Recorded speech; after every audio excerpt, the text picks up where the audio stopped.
بسم اللہ الرحمن الرحیم۔ السلام علیکم ڈیئر اسٹوڈنٹس۔ آج یہ الطاف حسین حالی ان کی ویڈیو اپلوڈ کرنے جا رہا ہوں، اور اس کے بعد انشاءاللہ یہ جو حمد ہے اس کی تشریح بھی اپلوڈ کروں گا۔ تو سب سے پہلے الطاف حسین حالی کے حوالے سے جو تنقیدی نوٹ ہے، اور جو یعنی کلاس 9 میں یہ کلاس 9 کی کتاب میں یہ لکھا گیا ہے، اور یہ نوٹ جو ہے سب سے پہلے اسٹوڈنٹس کے ذہن نشین کرنا چاہیے۔ تو آئیے سب سے پہلے الطاف حسین حالی کے حوالے سے کچھ باتیں اور یہ بتا دوں۔ تو ڈیئر اسٹوڈنٹس، خواجہ الطاف حسین حالی ایک ایسے شاعر ہے کہ ان کی شاعری کو بہت شہرت ملی اور شہرت دوام ملی، تو کیونکہ یہ بیک وقت ایک عمدہ نثر نگار اور شاعر بھی تھے۔ تو خواجہ الطاف حسین حالی پانی پت میں پیدا ہوئے۔ پانی پت ہندوستان میں ایک جگہ کا نام ہے، اور اس جگہ میں یعنی حاجی الطاف حسین حالی پیدا ہوئے تھے۔ ان کے والد کا نام خواجہ ایز بخش تھا۔ حالی نے پہلے قرآن پاک حفظ کیا، یاد کیا۔ مزید تعلیم انہوں نے دہلی میں پائی۔ مزید تعلیم یعنی آگے جو تعلیم تھی، ایجوکیشن، تو انہوں نے دہلی میں حاصل کی۔ نواب مصطفیٰ خان حالی نواب مصطفیٰ خان شفتہ کے بچوں کے اتالیق بھی رہے۔ بچوں کے اتالیق استاذ یعنی ان کی وہ شاگرد تھے۔ مصطفیٰ خان شفتہ کے بچے جو تھے ان کے شاگرد تھے، اور یہ ان کو بطور ایک ٹیوٹر پڑھاتے رہے۔ شفتہ کے علم و ادب سے انہوں نے بھرپور استفادہ کیا، اور شفتہ کے علم و ادب سے یعنی شفتہ ایک شاعر تھے، اور ان کے علم و ادب سے یعنی ان کے پاس جو کتب تھی، جو کتابیں تھیں، کتاب کی جمع کتب یا کتابیں، تو ان کی کتابوں سے اور ساتھ ساتھ ان سے بھرپور استفادہ کیا، فائدہ اٹھایا۔ استفادہ کے معنی فائدہ اٹھانا کے ہیں۔ غالب کے شاگرد بھی بنے، اور ساتھ ساتھ یہ غالب کے شاگرد بھی بنے۔ انہوں نے محمد حسین آزاد کے ساتھ مل کر جدید مشاعروں کی بنیاد ڈالی۔ محمد حسین آزاد کے ساتھ مل کر یعنی حالی نے یعنی مشاعروں کی بنیاد ڈالی، اور لاہور میں۔ تو اس طرح یعنی یہ جو آغاز کیا گیا تھا، یا جو اس طرح مشاعرے کا، تو یہ لاہور میں محمد حسین آزاد اور الطاف حسین حالی نے مل کر یعنی اس مشاعروں کی بنیاد ڈالی تھی۔ حالی شخصیت کی مشاعرے کی بات میں اگر آپ کو بتا دوں، تو مشاعرہ اسے کہتے ہیں جس میں دونوں طرف سے یعنی جس میں کئی شعراء ہوں، سارے شعراء اپنا اپنا کلام یعنی اپنی شاعری وہ سنا رہا ہو، تو اس کو مشاعرہ کہتے ہیں۔ حالی شخصیت کی اصلاحی تحریک سے بہت متاثر ہوئے۔ حالی جو تھے اصلاحی تحریک جو یعنی سر سید احمد خان چلا رہے تھے، اور لوگوں کی اصلاح کے لیے، تو اصلاح وہ جس میں لوگوں کا فائدہ ہو، اور اسی فائدے کے حوالے سے یعنی یہ جو تحریک سر سید احمد خان چلا رہے تھے، سب سے پہلے بہت سارے لوگ جو تھے وہاں ہندوستان میں، تو وہ ان کے خلاف اٹھ کھڑے ہوئے تھے، اور وہ نہیں مان رہے تھے کہ یہ سر سید کیا کرنے جا رہے ہیں اور کیا نہیں کرنے جا رہے ہیں۔ لیکن رفتہ رفتہ ان لوگوں کو پتہ چل گیا، اور پھر وہ لوگ جو تھے وہ جو ان کو یعنی ان کے ساتھ مدد نہیں کر رہے تھے، اور ان کو یعنی اچھا نہیں سمجھ رہے تھے، پھر ان کے ساتھ مدد بھی ان لوگوں نے کی۔ تو یہ جو حالی تھے تو وہ بھی ساتھ ساتھ یعنی ان کی اصلاحی تحریک سے بہت متاثر ہوئے۔ یعنی اثر کیا اس تحریک نے، پھر امپریس ہوئے، اور اس کے سرگرم رکن بن گئے۔ پھر جب وہ متاثر ہوئے، ظاہری بات ہے کہ کوئی شخص جب متاثر ہو جاتا ہے تو پھر وہ چاہتا ہے کہ وہ اسی تحریک کا حصہ بھی بنے، اور پھر یہ اس کے سرگرم رکن بن گئے، سرگرم پرجوش رکن بن گئے، رکن یعنی ایک ممبر بن گئے۔ سر سید کی فرمائش پر انہوں نے اپنی مشہور نظم مدجزر اسلام لکھی، اور پھر جو سر سید کی جو فرمائش تھی تو ان کی فرمائش پر انہوں نے ایک مشہور نظم مدجزر اسلام لکھی، اور مدجزر ایک نظم، ایک طویل نظم ہے، اور پھر انہوں نے لکھ ڈالی تھی جو مسدس حالی کے نام سے مشہور ہوئی۔ اور یہ نظم جو تھی پھر مشہور کس نام سے ہوئی تھی؟ یعنی مسدس حالی کے نام سے۔ مسدس وہ نظم جس میں 6 مصرے ہوتے ہیں، یعنی جس میں 6 مصرے ہوتے ہیں، تو اس نظم کو پھر یعنی مسدس کا نام دیا جا سکتا ہے، اور نظم لکھی جاتی ہے، نظم جو ہے وہ مؤنث ہے، تو اسی طرح یعنی یہ جو مسدس حالی کے نام سے پھر یہ نظم جو تھی وہ مشہور ہو گئی تھی۔ حالی ایک ایسے ادیب ہیں جنہیں ادب لکھنے والا، ایک ایسے ادیب ہے جنہیں قدرت نے بہت سی صلاحیتیں دے کر پیدا کیا تھا۔ کبھی کبھار ایسا بھی ہو جاتا ہے کہ ایک انسان کے اندر اللہ تعالیٰ اتنی طاقت رکھتا ہے، اور وہ ذہنی طاقت جو ان کو اللہ تعالیٰ کی طرف سے مل چکا ہوتا ہے، تو اسی طرح حالی بھی ایسے ادیب تھے جن کو قدرت نے بہت سی صلاحیتیں دے کر پیدا کیا تھا، یعنی صلاحیت طاقت دے کر پیدا کیا تھا، استعداد دے کر پیدا کیا تھا۔ وہ ایک ہی وقت میں عمدہ نثر نگار، عمدہ یعنی خوبصورت، نثر نگار، نثر لکھنے والا یعنی پروز نگار، تو یہ پروز رائٹر جس کو کہتے ہیں، تو نثر نگار، اعلیٰ شاعر وہ شاعر کے حوالے سے میں اگر آپ کو بتا دوں تو شاعر کو شاعر کیوں کہتے ہیں؟ شاعر کو شاعر اس لیے کہتے ہیں کہ وہ شعر لکھتا ہے، اور شعر کا جو لفظ ہے تو یہ شعور سے لیا گیا لفظ ہے، اور شعور سے بنا ہوا لفظ ہے، اور شعور کے معنی جو ہے وہ عقل و فہم اور ادراک، تو وہ انسان جو شعر پڑھتا ہو جس میں عقل کی باتیں ہوتی ہو تو اس کو پھر ہم شاعر کہتے ہیں۔ تو اسی طرح ان کے شعر میں اور یہ شعور کی باتیں ہوتی ہیں، تو اسی وجہ سے ان کو ہم شعر کہتے ہیں۔ باعتبار سوانح نگار، سانحہ کی جمع، تو سانحہ کی جمع سوانح ہے، اور یہ واقعات کو یعنی یہ سوانح کہتے ہیں۔ تو سوانح نگار بھی تھے اور بہت بڑے نقاد، باعتبار سوانح نگار اور بہت بڑے نقاد ہیں۔ نقاد تنقید کرنے والا، وہ سید کے ہم خیال اور ان کے اصلاح تحریک کے پرجوش مبلغ تھے، یعنی حالی جو تھے وہ ہم خیال بھی تھے، ان کے ہم خیال بن گئے تھے، اور ان کی اصلاحی تحریک جو تھی اس کے پرجوش مبلغ تھے۔ مبلغ کے معنی تبلیغ کرنا، مبلغ کے معنی پہنچانا، یعنی وہ بات ہے جو لوگ پہنچاتے ہیں تو اس کو تبلیغ کہتے ہیں۔ تو اسی وجہ سے یعنی یہ ان کے ایک پرجوش مبلغ بن گئے تھے، تبلیغ کرنے والے بن گئے تھے، پرچار کرنے والے بن گئے تھے۔ سادگی، سلاست، مقصدیت، منطقیت، بے ساختگی اور مدعا نگاری ان کی نثر کی اہم خصوصیات ہیں۔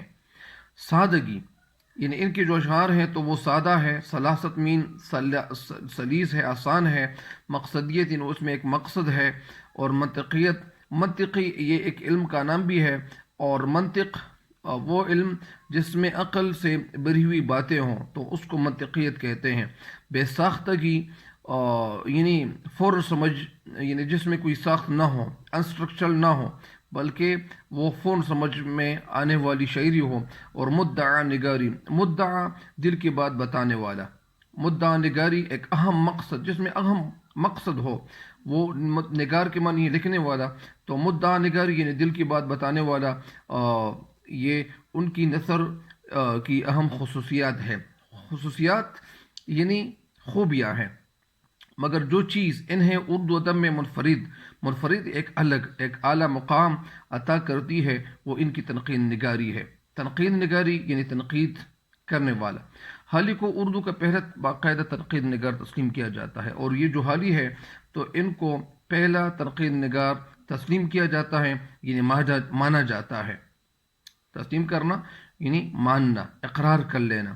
انہوں نے تنقید کو ذاتی پسند و ناپسند سے پسند و ناپسند سے یا پسند و ناپسند کے جال سے نکالا، یعنی پسند و ناپسند کے جال سے نکالا، یعنی انہوں نے تنقید کو ذاتی پسند و ناپسند کے جال سے نکالا۔ کچھ لوگ تنقید اس طرح کرتے ہیں کہ وہ یعنی جب تنقید کر رہے ہوتے ہیں تو اس میں پسند ناپسند کی باتیں کرتے ہیں، مطلب یعنی کچھ لوگ ایسے بھی ہوتے ہیں کہ جب وہ تنقید کرتے ہیں تو اس میں ان سے کچھ ایسی باتیں وہ ظاہر ہوتی ہیں کہ وہ یعنی اس میں پسند کرتے ہیں یا وہ کہتے ہیں کہ یہ اچھا ہے یا اچھا نہیں ہے، تو اس حوالے سے یعنی ان کے جال سے انہوں نے نکالا اور اپنی تصنیف مقدمہ شعر و شاعری میں تنقید کے ایسے اصول مقرر کیے جو آج بھی اردو میں سنگ میل کی حیثیت رکھتے ہیں۔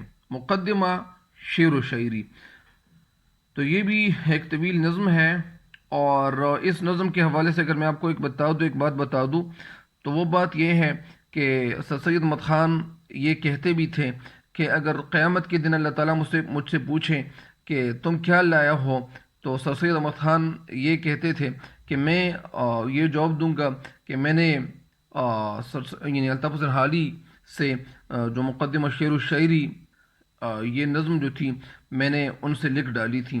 تو اسی طرح یعنی میں یہ جواز پیش کر کے یعنی اپنی نجات دلانے کی یعنی اپنی جان کی خلاصی کرنے کی کوشش کروں گا۔ تو اسی طرح اپنی تصنیف مقدمہ شعر و شاعری میں تنقید کے ایسے اصول مقرر کیے۔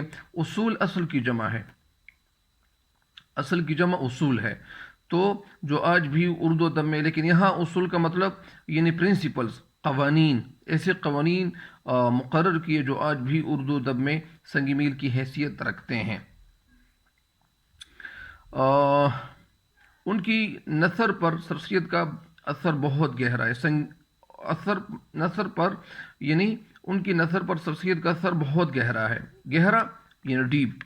ان کی تحریر میں اصلاحی جذبہ کار فرمان نظر آتا ہے، اور ان کی جو تحریک تھی تو اس ان کی تحریر میں اصلاحی جذبہ، اصلاحی نے آپ کو پہلے ہی بتا دیا ہے کہ وہ اصلاح کا کام کر رہے تھے، اور لوگوں کو اصلاح یعنی لوگوں کی فلاح اور بہبود کا کام ہو، تو اسی طرح یہ سر سید احمد خان جو کر رہے تھے تو ان کے ساتھ یہ پرجوش شرکن بن گئے تھے۔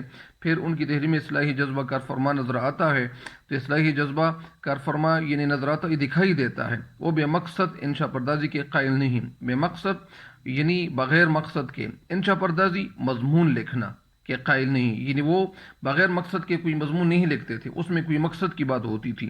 ان کا اسلوب لکھنے کا طریقہ ایک دردمند انسان کے دل کی وہ اضطراری طلب ہے، دردمند یعنی جس میں ایک درد ہو، اور دردمند انسان کے دل کی وہ اضطراری بے چینی طلب ہے، بے چینی ہے، یعنی جو نوک قلم پر نمودار ہوتی ہے، نوک قلم پر یعنی ان کے قلم کی نوک پر نمودار ہوتی ہے، نمودار مطلب یعنی ظاہر ہوتی ہے، یہ جو کچھ وہ لکھ رہے تھے تو پتہ چل رہا تھا کہ یہ کیا لکھ رہے ہیں، اور اس میں ایک مقصد چھپی ہوتی تھی۔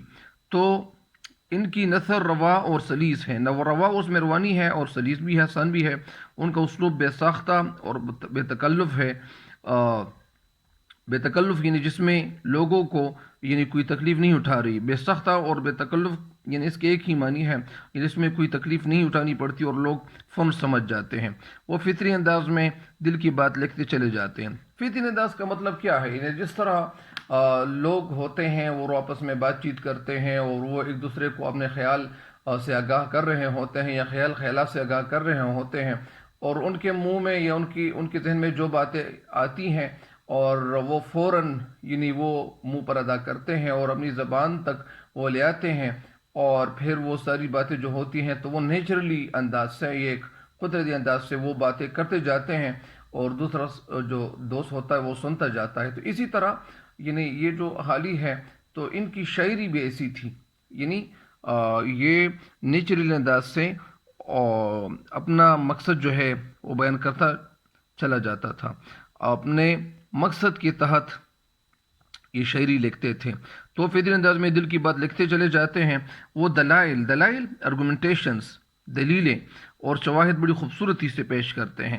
دلائل اور شواہد بڑی خوبصورتی سے پیش کرتے ہیں. ان کی تحریر پر سنجیدگی اور متانت چھائی رہتی ہے. یعنی ان کی جو تحریر ہے تو ان کی تحریروں پہ یعنی سنجیدگی یعنی سیریسنس اور متانت یہ بھی متین یعنی سنجیدگی کو کہتے ہیں یہ چھائی رہتی ہے. وہ زبان سے زیادہ مطلب پر توجہ دیتے ہیں. یعنی حالی جو تھے تو وہ زیادہ تر یعنی زبان سے مطلب پر توجہ دیتے رہتے ہیں. ان کی کوشش یہی ہوتی ہے کہ پڑھنے والا ان کی بات کو سمجھ جائے اور اس کی تہ تک پہنچ جائے. یہ جو ان کے ذہن میں یہ بات بیٹھ گئی تھی تو اصل میں یہ سر سید احمد خان جو تھے ان پہ بہت سارے لوگ جو تھے انہوں نے یہ الزام عائد کیا تھا، الزام لگایا تھا کہ آپ جو کچھ لکھ رہے ہو یہ تو ہمیں سمجھ نہیں رہا، اس میں بہت زیادہ غلطیاں ہیں اور اس تحریر میں آپ سے بہت زیادہ غلطیاں سرزد ہو رہی ہیں اور آپ سے یہ احتمال ہو رہا ہے، تو لہٰذا اس کو صحیح لکھ دیا کرے. تو پھر سر سید احمد خان جو تھے انہوں نے پھر بتایا تھا کہ میرا مقصد یہی نہیں ہے کہ میں صحیح لکھوں، میرا مقصد یہ ہے کہ میرے دل میں جو باتیں ہیں وہ میرے دل سے نکلیں اور دل میں یعنی اپنی جگہ بنا لے. تو اس وجہ سے وہ جو تھے تو وہ مقصد کے تحت لکھتے تھے. تو پھر اور یہ تہذیب الاخلاق کا جو رسالہ انہوں نے جاری کیا تھا. تو اسی طرح جو الطاف حسین حالی ان کے تحریک میں جب شامل ہوئے تھے تو ان کے ذہن میں یہ باتیں بیٹھ گئی تھی، تو لہٰذا انہوں نے بھی یہی انداز اختیار کیا کہ ان کی کوشش یہی ہوتی ہے کہ پڑھنے والا ان کی بات کو سمجھ جائے کہ یہ کہنا کیا چاہ رہے ہیں اور اس کی تہ تک پہنچ جائے. یعنی اس کی تہ تک پہنچ جائے یعنی وہ جو گہرائی ہے وہ اس تک یعنی یہ سننے والا سمجھ جائیں. اور یہ اس طرح ایک شعر ہے کہ اقبال کا یعنی جواب شکوہ کا جو یعنی شکوہ کا یہ جو انہوں نے پھر جواب لکھا تھا وہ جواب شکوہ کا پہلا شعر ہے کہ دل سے جو بات نکلتی ہے اثر رکھتی ہے، دل سے جو بات نکلتی ہے اثر رکھتی ہے، پر نہیں طاقت پرواز مگر رکھتی ہے. تو اسی طرح یعنی ان کے سامنے یہی مقصد ہوتا تھا اور کہتے یہ تھے کہ بس میرے سامنے یہی ہے کہ بس میں جو کچھ لکھوں تو وہ لوگوں کے دل میں بیٹھ جائے اور میرے اندر جو جذبہ ہے جو مقصد ہے اس مقصد سے لوگوں کو روشناسی ہو، لوگوں کو آگاہی ہو. نثر ہو یا نظم وہ حقیقت نگاری کے دامن کو نہیں چھوڑتے، چاہے وہ نظم لکھتے تھے یا نثر لکھتے تھے یا نثر لکھتے تھے یا نظم لکھتے تھے تو وہ حقیقت نگار لکھنے والا حقیقت یعنی حقیقت پہ مبنی ہوئی باتیں وہ